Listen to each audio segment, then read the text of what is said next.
ETF de renda fixa é melhor que Tesouro Direto e eu posso provar. Bom, o Tesouro Direto ele é a plataforma de renda fixa aí dos brasileiros, uma das mais conhecidas e mais comuns, né? O Tesouro Direto tem um grande papel aí que deixou toda essa renda fixa de tesouro, né? Enfim, títulos públicos muito mais democrático, muito mais acessível. Ele é uma boa plataforma, mas do formato como ele oferta aqui os títulos e disponibiliza para os investidores, acaba sendo, na minha opinião, um pouquinho ineficiente, tá? Não é que é ruim, continua sendo muito bom, tem um certo público, mas se você tiver um pouquinho de expertise, um pouquinho de inteligência a mais, você já vai conseguir fazer a sua gestão da sua renda fixa através de ETFs que são muito mais eficientes, mais baratos, mais líquidos e, claro, exigem alguns cuidados, mas, de forma geral, são sim mais interessantes do que simplesmente deixar aqui o dinheiro no Tesouro Direto, beleza? Bom, e comenta pra mim, você compra títulos de governo ali, né, os títulos públicos, através do Tesouro Direto ou por ETF de renda fixa? Essa aqui é uma série de vídeos onde eu vou cobrir todos os ETFs de renda fixa disponíveis na B3, beleza? Então, a gente tem aqui já alguns listados, ok? Tem alguns, inclusive, que eles não atualizaram ainda, mas eu já coloquei eles aqui de forma um pouquinho mais ordenada aqui nesse mapa mental em que eu vou passar ao longo de alguns vídeos sobre todos eles e sobre diversos conceitos, tá? Eu botei aqui esses blocos azuis porque não é nem pelo spoiler, mas é porque eu estou terminando ainda, tá certo? Então em cada vídeo a gente vai falar um pouquinho sobre os ETFs, comparar as taxas de administração, entender a duration, a gente vai falar sobre tudo isso, tudo no seu tempo. Mas hoje a gente vai falar um pouco sobre as diferenças entre o Tesouro Direto e os ETFs de renda fixa, entender um pouquinho como é que eles estão estruturados e aí, claro, começar a entender como eles podem entrar na sua carteira de renda fixa e de ETFs para te ajudar principalmente de forma tributária.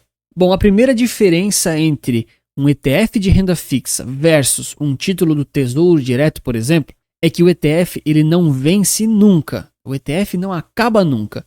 Então, o ETF, por natureza, ele sempre vai ter um conjunto de títulos públicos lá dentro, ou pós-fixados, ou pré-fixados, ou híbridos ali atrelados ao IPCA, ou até uma combinação disso, mas de forma que o gestor ali, né, o robô que executa essas ordens, ele sempre vai comprando e vendendo novos títulos para manter o ETF com aquela característica, seja de duration, né, de prazos de vencimento, seja em termos de pré, pós ou híbrido, e assim o ETF ele não vence nunca, tá bom? O ETF não acaba nunca, ele vai existir para sempre, vamos dizer assim. Já o Tesouro Direto não, se você compra um título para 2029, em 2029 ele vai vencer, e aí você vai ter aquela famosa rentabilidade garantida, né? Que se você não vender até lá, eles garantem um preço para você ali no vencimento. E isso é verdade, essa diferença ela é considerável, mas tem um detalhezinho. A questão toda é que se você leva um título até o vencimento, é garantido que você recebe a rentabilidade prometida, mesmo que durante houveram oscilações. Um ETF de renda fixa, como o Fixa 11, por exemplo, tá? Ele também oscila ao longo do tempo, mas pode ser que, já que ele sempre tem aquelas compras e vendas que vão trocando os títulos lá dentro, pode ser que depois de 3 anos você não receba lá o valor integral que te prometeram, porque ele continua oscilando. E aqui já vem a primeira pegadinha e o primeiro erro dos investidores mais iniciantes. A questão é que por mais que você recebe essa rentabilidade, você sofre o impacto da inflação em termos implícitos daquele capital e daquele patrimônio. Ou seja, você recebeu o que te prometeram, mas ali na economia real, no supermercado, na sua vida, a inflação já está maior. Então aquele dinheiro já não vale mais tanto. Ah, Anthony, mas eu comprei um título IPCA+. Galera, mas não se trata de ser IPCA+, a inflação ela é implícita. Essa é a forma que relevantemente o mercado precifica as coisas e inclusive falaremos disso mais para frente. Então quando você investe por um ETF, esse impacto da inflação ele está ali implícito nesse investimento. Ou seja, ele obriga o investidor que utiliza ETFs a justamente acompanhar essas coisas. E claro, se você não entende nada disso, não tem expertise, ou você não vai mexer com ETF, ou vai assinar algum tipo de serviço que te ajude, ou alguma pessoa que te ajude. Mas ele tem essa vantagem, na minha opinião, porque ele reflete na prática aquilo que a inflação implicitamente está considerando. Já o investimento do Tesouro Direto, que te entrega o que ele te promete, ele cria uma falsa sensação de rentabilidade às vezes. De novo, você recebe o que te prometeram, mas na vida real você já está impactado e muitas vezes nem viu. E isso a gente percebe muito pela marcação a mercado, né? Que é justamente a forma como esses títulos vão oscilando. E marcação a mercado, no caso, é essa relação entre a taxa de um título, a taxa que ele está te remunerando, versus o preço dele, né? O valor que ele tem. Então, quando as taxas ali de remuneração, as taxas de juros, elas sobem, o valor daquele título ele tende a cair. E isso a gente vê muito nitidamente, tanto nos próprios títulos do Tesouro, que né, a gente tem a janelinha conhecida aí pelo pessoal, é possível também visualizar através dos gráficos. Mas uma das formas mais fáceis de você ver essa relação entre preço e taxa é aqui nos ETFs, porque quando as taxas de juros elas vão subindo, né? Caso bem recente aqui, ali de julho a agosto de 2024 até 2025, as taxas de juros começaram a subir, então os preços dos títulos eles começam a cair. Ah, Anthony, mas então são ativos de renda fixa que oscilam, se comportam um pouquinho como renda variável. É isso mesmo, é verdade, existe isso. Aqui no Tesouro Direto também existe isso, né? Os títulos também oscilam. A diferença é que um vence e um não vence. Então, de fato, precisa tomar um certo cuidado com isso, mas, na minha opinião, é uma coisa boa, porque da forma como você constrói a sua carteira, você consegue fazer uma boa gestão desses investimentos. Então, você sabe que quando as taxas elas estão mais propensas a subirem, esses títulos eles tendem a se desvalorizar. Então, você vai tentar, por exemplo, manter uma posição menor ou até não ter nada deles. Quando as taxas já estão mais altas, você pode comprar e esperar elas caírem. Ah, mas pode ser que demore. Pode ser que demore. Você tem que estar preparado com isso. E a sua carteira tem que estar, enfim, né, ciente e estruturada para isso, né? Mas a grande vantagem é que quando isso se valoriza, você consegue daí se desfazer, voltar a algum tipo de percentual da sua alocação. E tudo isso com uma eficiência tributária que eu já vou comentar. Importantíssimo também falar sobre a duration, né? Que é basicamente o tempo necessário para você recuperar o seu investimento inicial junto com os juros. Mas assim, a duration aqui, para títulos mais informais, é mais ou menos a duração ali daquele investimento, né? Ou então daquela cesta média de ativos. Então pensa assim, quanto maior a duration, mais aqueles títulos vão oscilar. É a duração que eles têm ali do seu investimento, vamos dizer assim. E aqui a gente tem que tomar muito cuidado, porque o tipo de investimento de título público que a gente compra, se ele tem um vencimento muito longo, 20 anos, 30 anos, 40 anos, ele vai oscilar bastante, assim, mas bastante mesmo. Então, se você está pensando em renda fixa e não quer oscilação, você vai ter que pegar títulos com uma duration bem baixa, de 1 ano, 2 anos ou até menos, para você ter menos oscilação possível, tá? Isso tudo, claro, eu vou falar bastante aqui nos próximos vídeos, eu só tenho que terminar aqui alguns diagramas ainda, tá bom? Inclusive, deixa o like e se inscreve para não perder essa série de vídeos, porque eu vou cobrir todos os ETFs de renda fixa da B3, beleza? E não vai ser um vídeo por ETF, né? Eu vou amarrar justamente aqui, ó. Falar somente aqui dos IPCA+, aqui, né? Tem vários deles, mas ainda tem que terminar a tabela. Vou falar também aqui dos pré-fixados, dos alternativos aqui, de uma explicação chatinha. Vamos comentar aqui como fazer a carteira ideal usando essa renda fixa, o que tem que olhar, o que não tem que terminar isso aqui ainda, tá? E claro, eu vou comentar um pouquinho dos pós-fixados que já existem, que já tem vídeo no canal. Eu vou comentar daqui a pouco deles. Bom, então em termos assim, de conceitos de duration e de taxa aqui, quando ela sobe o título cai, isso aqui a gente tem que aceitar, né? Não tem melhor, não tem pior. Isso impacta tanto o Tesouro Direto, quanto também os nossos ETFs aqui de renda fixa, né? Bom, não tem muito o que discutir. Agora, a questão de eles não vencerem, eu até entendo para algumas pessoas que elas não querem lidar com isso, tá? Mas, na minha opinião, é um pouco ruim porque é uma falsa sensação de rentabilidade, tá? Tem que tomar muito cuidado com isso. A inflação é um negócio muito, muito violento, né? E as pessoas não sabem disso. Agora, vamos falar um pouquinho de vantagens, né? Primeira delas, cara, o imposto de renda dos ETFs de renda fixa. Praticamente todos eles, tem umas exceções, mas praticamente todos, eles têm imposto de renda de 15%. Diferente, por exemplo, aqui do Tesouro Direto. Por quê? O Tesouro Direto, ele tem aqui o IOF, ele tem o imposto de renda da tabela regressiva. Então, ela começa aqui em 22,5%, 20%, 17,5% e aí 15% para aplicações acima aqui de 720 dias. Né? Basicamente 2 anos, tá? Já os ETFs, não. Os ETFs, se você comprar um deles na alíquota de 15%, se você comprar hoje e quiser vender amanhã, é 15%, não tem IOF. Ou seja, tributariamente é bem interessante. Porque quem tem uma carteira montada, estruturada, nem sempre quer segurar os títulos por 2 anos. Muitas vezes você quer pegar aquela marcação a mercado, que é o impacto que existe na inflação, e depois você já quer se desfazer e investir em outra coisa, rebalancear a carteira basicamente, tá? Então, no sentido tributário, é muito mais eficiente e é muito mais líquido, tá bom? Obviamente tem exceções, mas a grande maioria é 15%. E aqui tem outra pegadinha, tá? Essa aqui é legal. Bom, a galera sempre pergunta, né? Qual que é o melhor, né? Poxa, tem tanta coisa ali, um deles não vence, o outro vence, ok. Um deles tem um imposto que é um pouquinho melhor, isso aí vocês já entenderam, não tem muito o que discutir, beleza? Agora, a taxa de administração, né? Essa é polêmica, tá? Por quê? Todos eles têm risco soberano que a gente fala, né? São tudo títulos públicos do governo. Mas a forma como você acessa os títulos públicos interfere muito em como você paga para ter esse investimento. Então, por exemplo, se você compra aqui pelo Tesouro Direto, você vai pagar algumas taxas que são padrões, tá? Existem taxas que não tem como você fugir, que são basicamente duas aqui, tá? Informações do próprio site do Tesouro. A cobrança de taxas, olha só que interessante. Então, primeira delas, a taxa de custódia, que ela é cobrada pela B3, tá bom? A B3 cobra de você. E a taxa de administração, que é cobrada ali pelo seu banco ou instituição financeira. Tá, Anthony, beleza, bastante taxa, hein? Quanto é que é? Olha, dos bancos e das corretoras ali que fazem isso para você, você tem que consultar essa tabelinha e algumas delas são zeradas, a grande maioria é zerado, tá bom? E algumas delas chegam a te cobrar para fazer essa administração aí do Tesouro Direto, tá? Então, dica aqui de amigo, se você investe no Tesouro, verifique se o seu banco cobra alguma taxa, tá? São bem poucos os que cobram, mas tem e, sinceramente, é um roubo, tá? Não faz sentido nenhum cobrar para administrar um Tesouro Direto de uma pessoa. Mas a grande maioria não cobra, tá bom?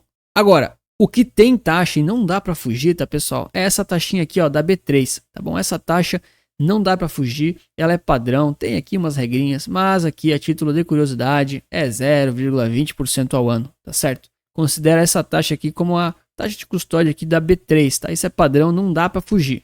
Então muitas vezes você vai ter seu banco ali, por exemplo, ABC aqui, né? Zerada a taxa do banco, ele não ganha nada, mas a B3 ela ganha, não é que ela ganha, né? Ela vai administrar ali.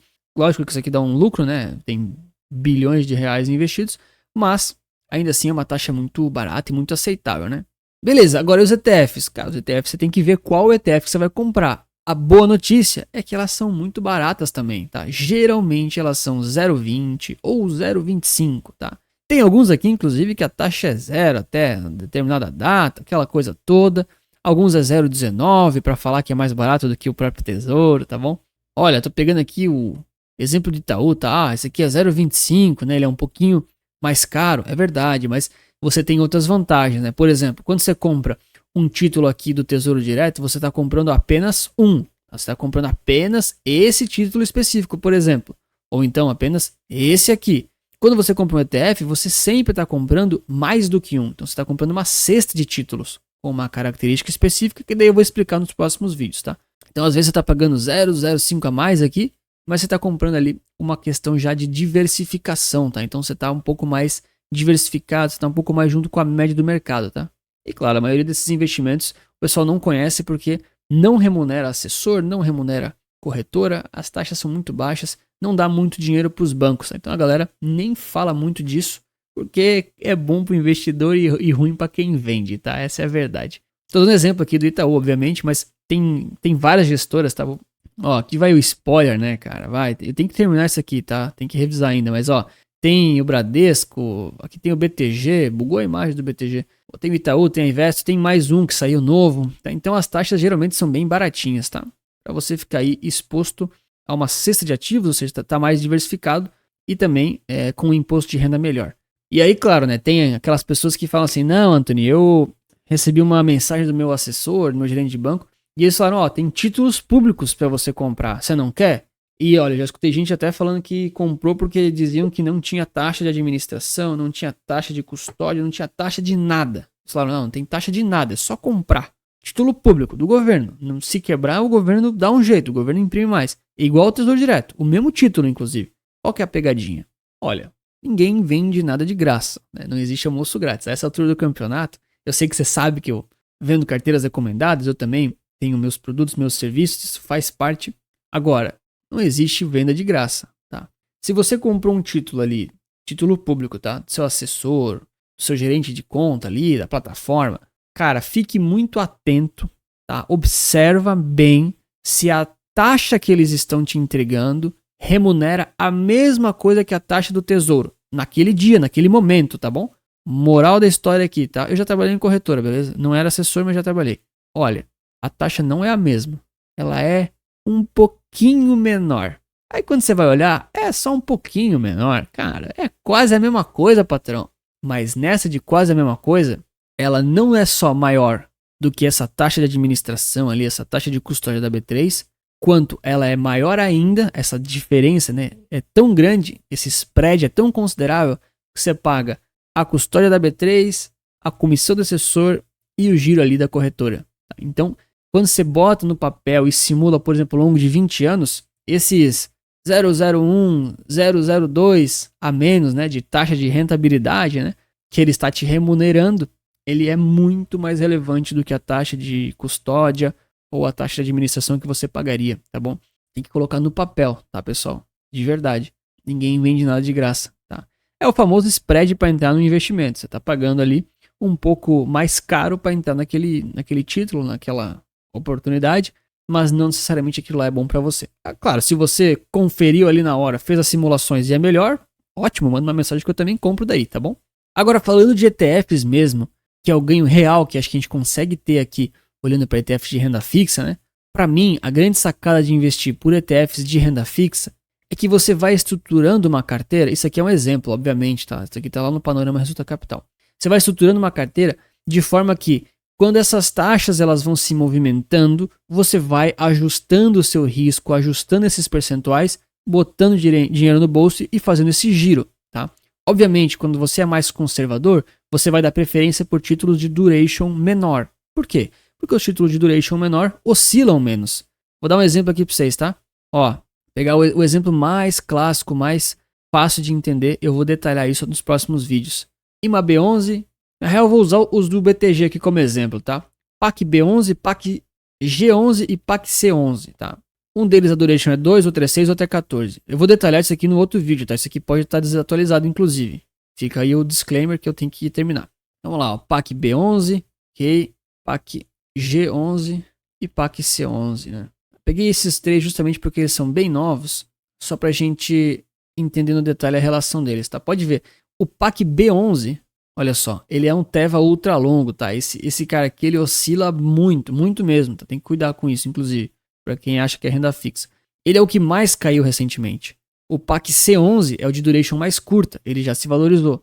E o PAC G11, ele tá aqui no intermediário. Então, de acordo com a duration que você for escolher, eles vão oscilar mais ou vão oscilar menos. E isso precisa estar muito bem estruturado na sua carteira de investimentos. Então, muitas vezes tem até espaço de mais de um na sua carteira para você fazer uma média entre eles e não ficar alocado demais num ETF que já está muito valorizado ou em outro que pode oscilar demais, tá?